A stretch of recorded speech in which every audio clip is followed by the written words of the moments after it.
Sikia, dhiki inatengeneza baraka nyingi za mbele. Ninarudia, dhiki zinatengeneza baraka nyingi za mbele.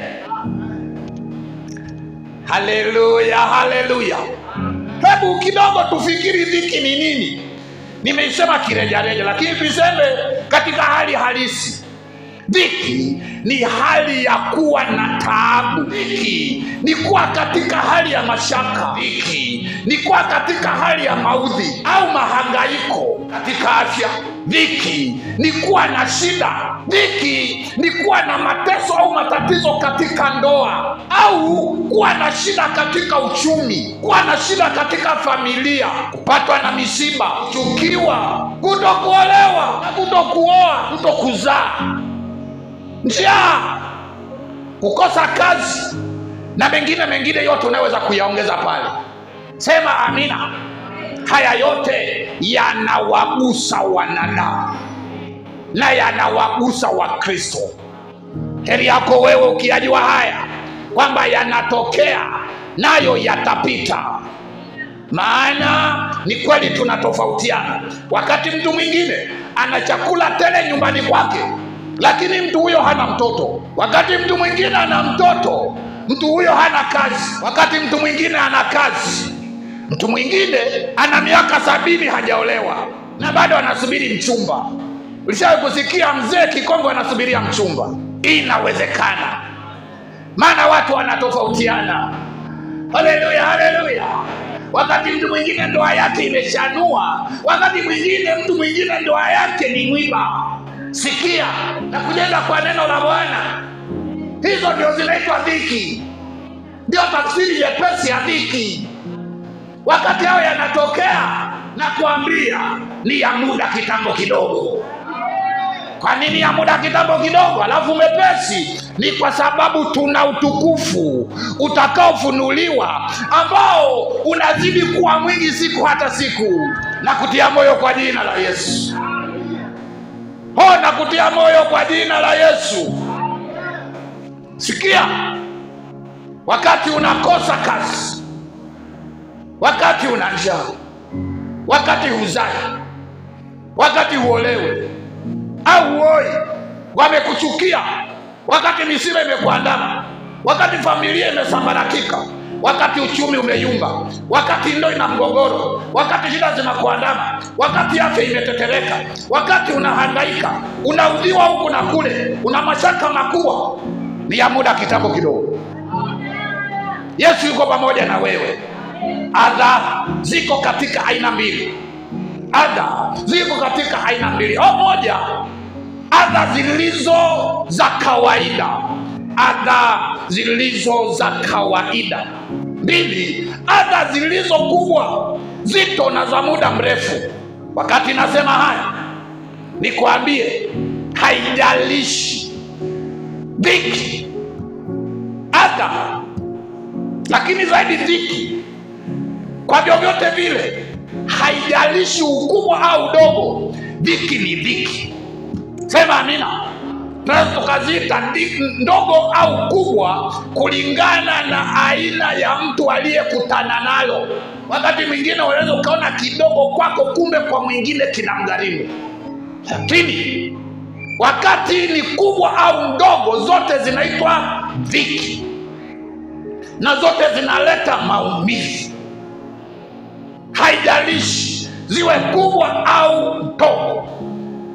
Hata hivyo, Mungu yuko pamoja na sisi katika hizo dhiki. Yesu akiwepo, kila jambo linawezekana. Yesu akiwepo, na maanisha nini? Yesu asiondoke katika maisha yako. Tumaini lako lisiondoke ndani yako. Usimwondoe Yesu wakati unakutana na hayo unayokutana nayo. Sikia, hayo yana kikomo, lakini Yesu hana kikomo. Mungu wa mbinguni atusaidie. Tutaona maandiko, lakini tusome katika Samueli ya kwanza, tuone aina ya dhiki za muda mrefu, nzito na ngumu. 13 Samueli ya kwanza mstari wa 6, Biblia inasema hata Waisraeli walipoona ya kuwa katika dhiki au wapo katika dhiki, maana watu walifadhaishwa katika mabani, ndipo hao watu wakajificha katika mapango na katika vichaka na katika miamba na katika mashimo na katika mabirika. Hii inatuambia wimbo unaoitwa dhiki haujaanza jana. Sema amina. Wimbo unaoitwa dhiki ni jambo linalotokea katika maisha yote au katika nyakati zote. Sio maisha yote, nyakati zote. Kwa maana yalitokea na hata sasa yanatokea. Wana wa Israeli ambao waliahidiwa mambo mengi mazuri, ushindi mkubwa na mafanikio tele, lakini tunaambiwa kipindi hiki waliingia katika mgogoro mkubwa. Wakaziacha nyumba zao, wakakaa katika mashimo, wakakaa katika miamba, wakakaa katika vichaka, huko wakiwa wamejificha, kwa sababu walikuwa wamefadhaishwa na yale mambo yaliyokuwa yakitokea kwao. Hata hivyo, usijilinganishe na wale tunaowasoma hapa. Wale waliishi zamani ambazo hawakuwa na imani. Leo tunaishi nyakati za imani. Sema amina. Yesu alikuwa hajafunuliwa bado. Leo Yesu amefunuliwa kwetu.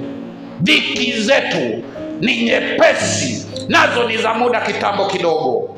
Hapa tunajaribu kuona mambo yaliyokuwa yamewagharimu kwa muda mrefu. Hata hivyo walikuwa na tumaini katika Mungu. Sura ya 22 kitabu hicho cha Samueli ya kwanza mstari wa 2, Biblia inasema na kila mtu aliyekuwa katika hali ya dhiki, na kila mtu aliyekuwa na deni, na watu wote wenye uchungu mioyoni mwao wakakusanyika kwake, naye akawa jemadari wao. Nao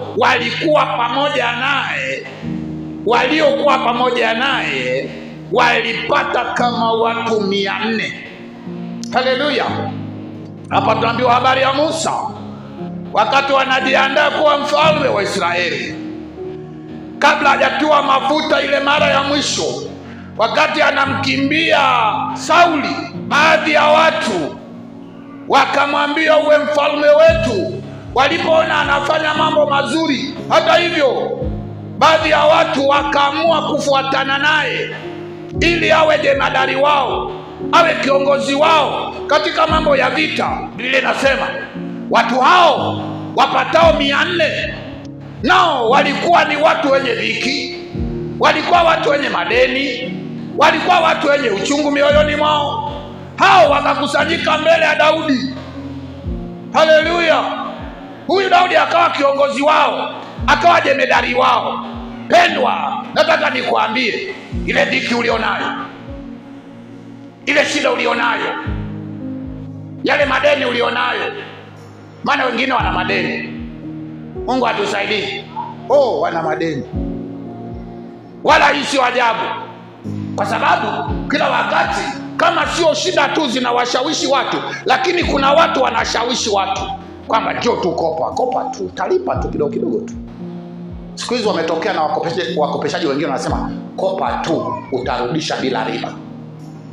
Umewasikia? Kama huna akili utaenda kukopa, maana utarudishiwa bila nini? Bila riba. Ni mjinga gani anaweza kutoa hela zake alafu ukazitumia ukazifanyia kazi alafu ukazirudisha vile vile? Hakuna mjinga kama huyu. Kwa hiyo kuna watu wanakuwa na madeni kwa sababu wamekuwa na shida, na kuna watu wanakuwa na madeni kwa sababu wamekuwa wajinga. Wamedanganywa na mwenye akili mmoja wakajiingia kwenye 18 zao, na wapo katika kuteseka. Jana wa leo nataka nikuambie, hata kama uko na madeni ulioyapata kwa namna yoyote, hayo madeni ukishikamana na Yesu, hayo madeni ni ya muda kitambo kidogo yatapita. Uko na shida, uko na magonjwa, uko na umasikini, umasikini ambao umejenga mizizi ndani yako, unajiona hivyo. Yesu akiwepo pamoja na wewe, ukashikamana naye na kuambia kwa jina la Yesu, hayo mambo yatapita. Haleluya. Kama unaweza kusoma katika Warumi sura ya 8 mstari wa 35, Biblia inasema, ni nani atakayetutenga na upendo wa Kristo? Ni nani atakayetutenga? Nasema, je, ni dhiki au shida au adha au njaa au uchi au hatari au upanga? Hayo anayoyataja Paulo, maana yake ni mambo yanayotokea katika maisha ya watu, na kama yanatokea anauliza, je, yanatosha kututenga?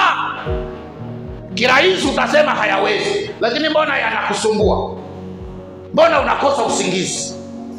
Mbona kuna wakati unataka ukimbie kutoka nyumbani kwako, na wengine wamekimbia wameacha watoto wao?